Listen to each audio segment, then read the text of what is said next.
broadcast. Always good to have you here. So what about that agreement to form a bipartisan commission to investigate the Capitol riot? It's coming in a week where some of your Republican colleagues tried to rewrite the history of what happened during a hearing that you took part in. Again, we're going to take a listen to some of that. Here it is. The truth is being censored and covered up. As a result, the DOJ is harassing peaceful patriots across the country. So was January 6th an insurrection, or could it be more accurately described as a mob of misfits? There was no insurrection. If you didn't know the TV footage was a video from January the 6th, you would actually think it was a normal tourist visit. What goes through your mind when you hear things? I mean, you heard this happen in live time here. And when you hear things like this, does it give you concerns over whether a commission's findings and potential recommendations would even get bipartisan acceptance?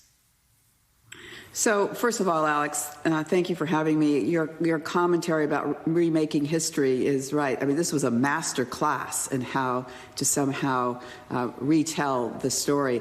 I was sickened in that hearing. I left it somewhat traumatized because every time I see the video, I get traumatized again, having been in that gallery and feared for my life, as many of my colleagues did.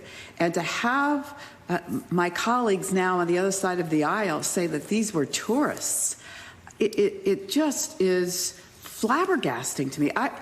To tell you how this is impacting the American people, I came out of Mass this morning, and the priest took me aside and asked me, shaking his head, how are we going to get the truth out? I mean, we have got to be willing to push back on this narrative. So as it relates to the commission, it's going to be an independent commission, not populated by members of Congress. It's going to be persons that have expertise in law enforcement and government oversight, and they will not be colored by the Republican mantra and the hex that has been placed on them by former President Trump. Or, to be candid, not colored by the need to appeal to voters to keep their job. I mean, it's a very good point there. So this commission would have subpoena power. I want to play for you what Republican Congresswoman Liz Cheney said a bit earlier today on the possibility of House Minority Leader Kevin McCarthy testifying about his January 6th phone call with Donald Trump. Here it is. He absolutely should, and I wouldn't be surprised if he were subpoenaed. I think that he very clearly and said publicly that he's got information about the president's state of mind that day. So you would welcome a subpoena for Kevin McCarthy to testify to that committee? I would anticipate that I would hope he doesn't require a subpoena, but I wouldn't be surprised if he were subpoenaed. Do you think that he would respond to a subpoena and testify? And if so, what would you want to hear from him? Well, he absolutely needs to be part of the documentation of what happened that day because he talked directly to the president. In fact, Congresswoman Jamie Herrera Butler was present during that conversation, and it had a lot to do with her voting to impeach the president of the United States at the time. So I think his testimony is going to be very important, and he will have to testify. And if he's subpoenaed, he will have to be a participant. Out of love of country, if nothing else, he has an obligation, not to mention he's the leader of the Republican Party. Yeah, and despite this breakthrough, if you will, on a commission at least being formed, the Washington Post reports bitter anger over January 6 riots lingers in the House, prompting a week of tense standoff and legislative stalemate. Is that an accurate portrayal of the mood on the Hill? And how much do you think the fallout of the Capitol riot is still resonating in the building? Do you feel it? I do feel it, Alex, and it kind of ebbs and flows.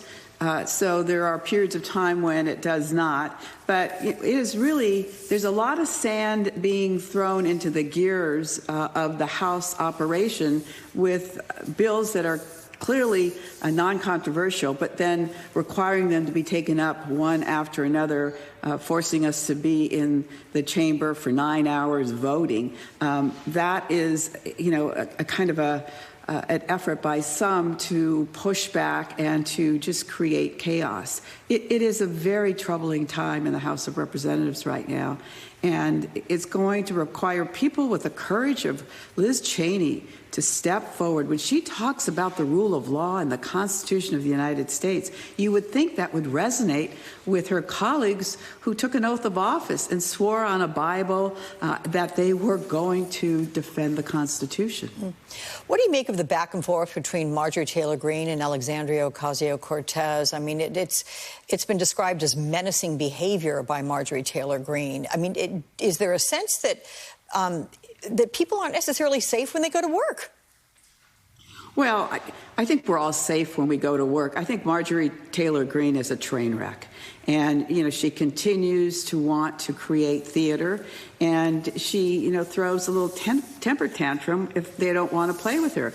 I think Congresswoman Alexandria Ocasio-Cortez didn't want to play, and so that somehow made Marjorie Taylor Greene's day not complete because she didn't get the headline she wanted that she was then going to use to fundraise off of. I mean, it is a sick situation when people will take action just to be able to use that little vignette to be able to raise money on it, and that's what Marjorie Taylor Greene is doing. She has nothing else to do in Congress.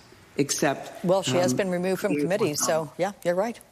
All right, please stay with us, Congresswoman, because we're going to be back with you in just a moment as we turn now to the escalating tensions in the Middle East. Right now, crews are working to rescue survivors